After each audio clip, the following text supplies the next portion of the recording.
میرے پیارے بھائیوں اور بہنوں، مشکل وقت میں سکون حاصل کرنا بہت ضروری ہے۔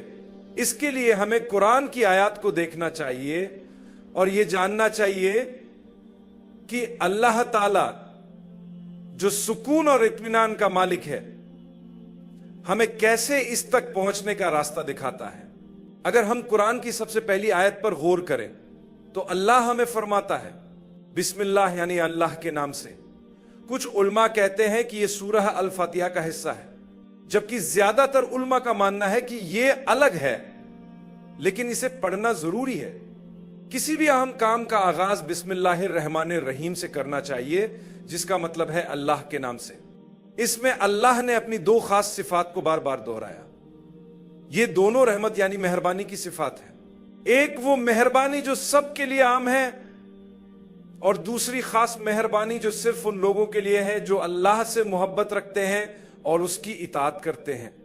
اللہ نے اپنے بے شمار ناموں میں سے الرحمن اور الرحیم کو چنا، جن کا مطلب ہے نہایت مہربان، بے حد رحم کرنے والا، ہمیں یہ بتانے کے لیے کہ اللہ کی مہربانی اور رحمت سب سے بڑھ کر ہے۔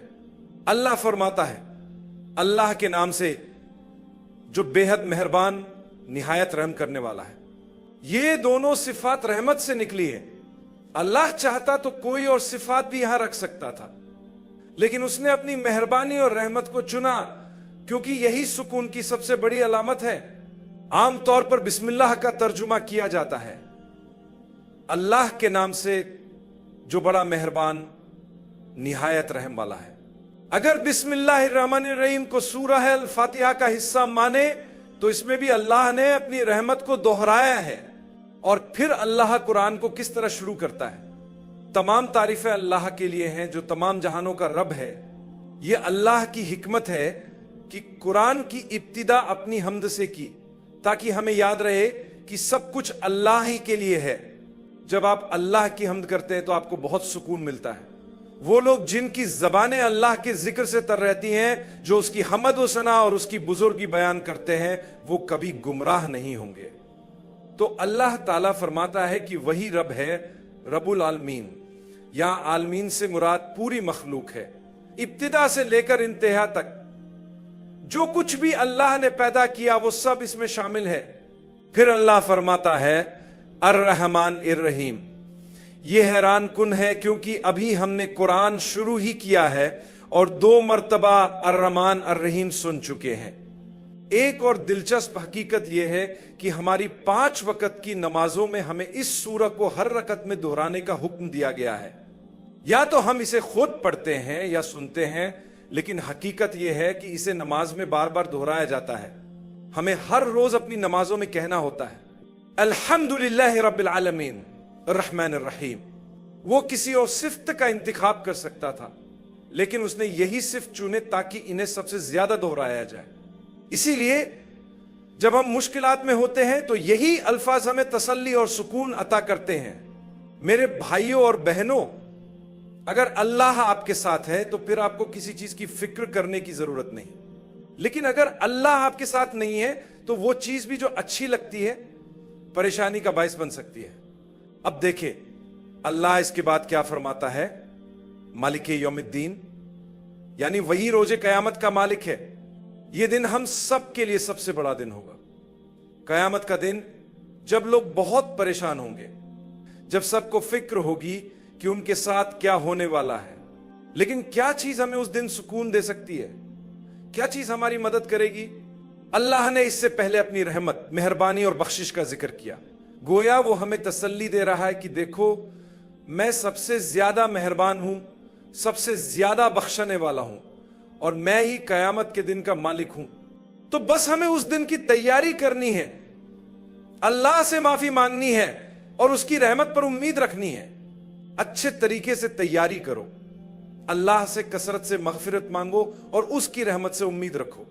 بے شک قیامت کے دن کا خوف ایک حقیقت ہے، لیکن رحمت کی امید اس خوف پر غالب ہونی چاہیے۔ اگر آپ اللہ سے مغفرت مانگتے رہیں تو آپ کو کسی چیز کی فکر نہیں کرنی چاہیے۔ نبی کریم صلی اللہ علیہ وسلم نے ہمیں سکھایا کہ ہم دن میں 100 بار بلکہ اس سے بھی زیادہ اللہ سے استغفار کریں، اور آپ خود بھی ایسا کرتے تھے۔ اب دیکھیے اللہ آگے کیا فرما رہا ہے۔ دیکھو، میں خالق ہوں، تمام تعریفیں میری ہیں، میں سب سے زیادہ مہربان، سب سے زیادہ بخشنے والا ہوں، اور میں روز جزا کا مالک ہوں، اور میں تمہیں سب سے اہم چیز بتانا چاہتا ہوں جو تم حاصل کر سکتے ہو۔ وہ کیا ہے؟ وہ ایک دعا کی شکل میں ہے جو فوراً اس کے بعد آتی ہے، اہدنا الصراط المستقیم، ہمیں سیدھے راستے کی ہدایت عطا فرما۔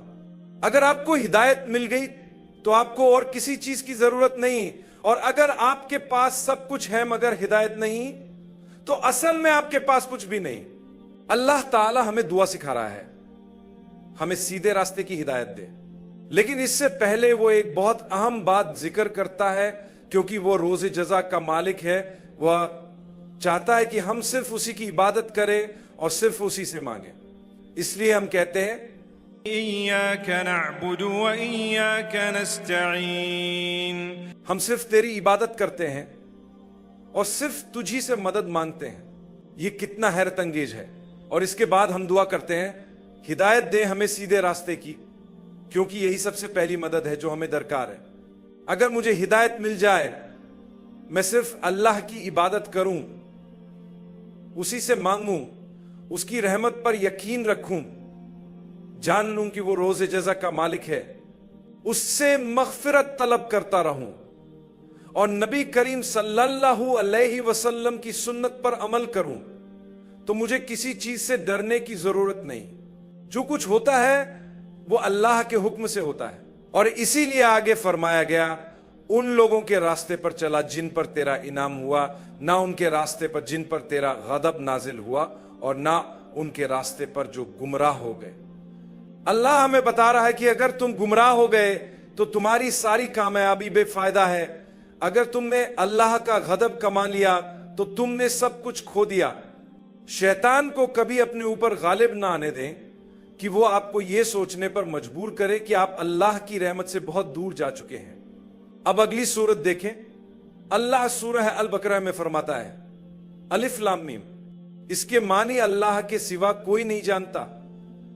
اور پھر اللہ فرماتا ہے یہ وہ کتاب ہے جس میں کوئی شک نہیں، ہدایت ہے متقی لوگوں کے لیے۔